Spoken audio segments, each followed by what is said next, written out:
Good evening and welcome to the news. Mid-range condominium is the new scheme that the Ministry of Land and Habitat is offering to the public. The scheme will be targeting individuals who are earning not less than 12,000 rupees and not more than 20,000 rupees. The scheme was launched during an exhibition on the ground floor of Independence House, specifically to showcase the infrastructures of the condos and for applicants to apply. The launching of the mid-range condominium scheme is in commemoration of the World Habitat Day under the theme Mind the Gap, Leaving No One Behind.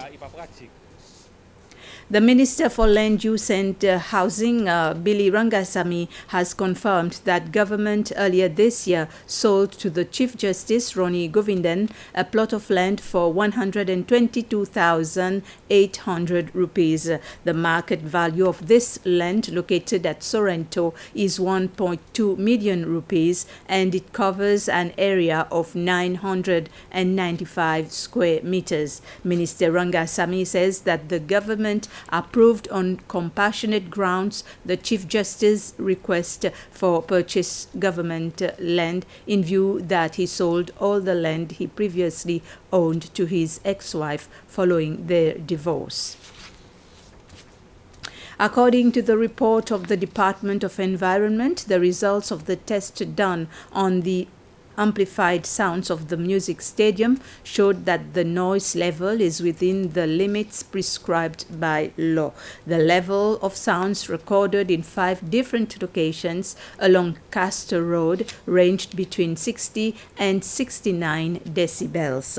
The Director of Waste Management and Standards at the Department of Environment, Frederick Kinlock, said it is difficult to classify these results because the English River District is both a residential and industrial area, and each category has its own level of acceptable sounds.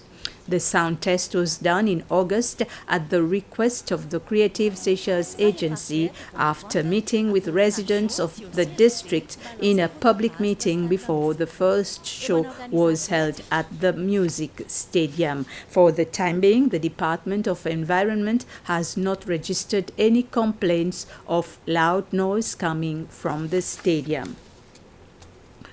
The Supreme Court has accepted the prosecution's request to appoint an independent investigator to commence review of Mrs. Laura Valabji's legal privilege documents. Prosecution had suggested that the investigator be Assistant Superintendent Marcus Jean. Chief Justice Ronnie Govindan says he will not appoint him as he is an officer of the police force falling under the direct command of the Commissioner of Police.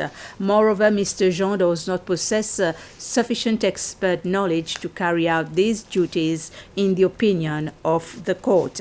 The applicant would have to propose to court the particulars of another person to be appointed. In court this morning, 2 motions were also filed in relation to seize movable property at Mr. and Mrs. Valabji's residence. The Anti-Corruption Commission and the Republic has asked time to respond, and the motions will be heard on the 17th of this month. The board of the Central Bank of Seychelles, CBS, has decided to maintain the monetary policy rate at 2% for the 4th quarter of 2022. CBS Governor Caroline Abel said that domestically, the robust performance of the tourism industry, complemented by improvements in supply chain conditions, continued to support economic activity. She was speaking at a press conference this morning. This is reflective of an economic recovery which is reasonably strong, but we acknowledge that the recovery is not on a level playing field, and that despite seeing rising inflation on the horizon, that it is moderate and the bank can accommodate a relaxed policy. At State House this morning were the new French and Romanian ambassadors and the new High Commissioner of Cyprus to Seychelles. They came to present their credentials to President Ramkalawan.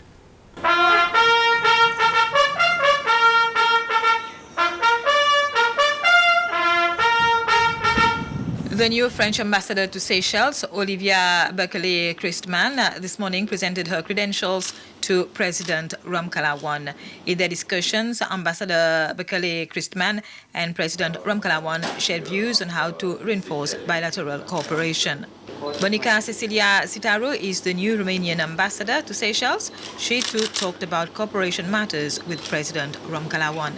I discussed with your president, with His Excellency Mr. Ramkalawan, how to do to consolidate our relations and to diversify our bilateral cooperation and sectoral cooperation.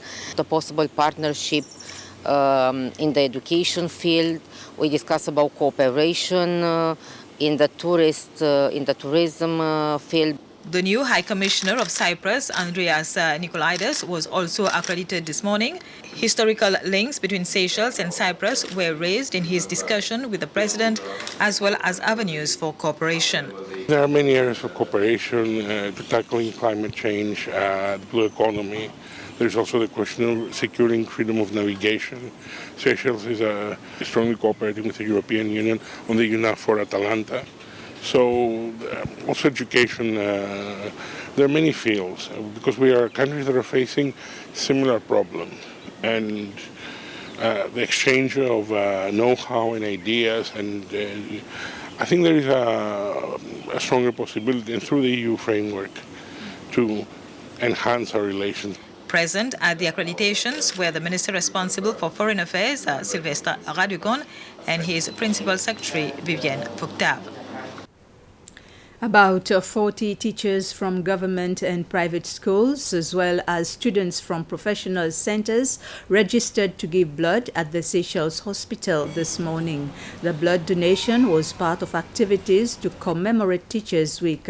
Senior Program Officer at the Blood Transfusion Center, Elizabeth Kandawire, says that the ministry is grateful for this act. Most of them have got high blood pressure. We don't know what the problem could be. Maybe stress or maybe fear. We are not sure. So we feel maybe there's need for more sensitization so that they can understand what they are doing. Maybe it may help them to be calm. And then some students have come in, those who are 17. They don't have the consent forms. For now, I think we are stable. But we cannot say we are stable for a long time because this blood can only stay for a month, maximum like 42 days. So we still need more people to come because it has to be a continuous process.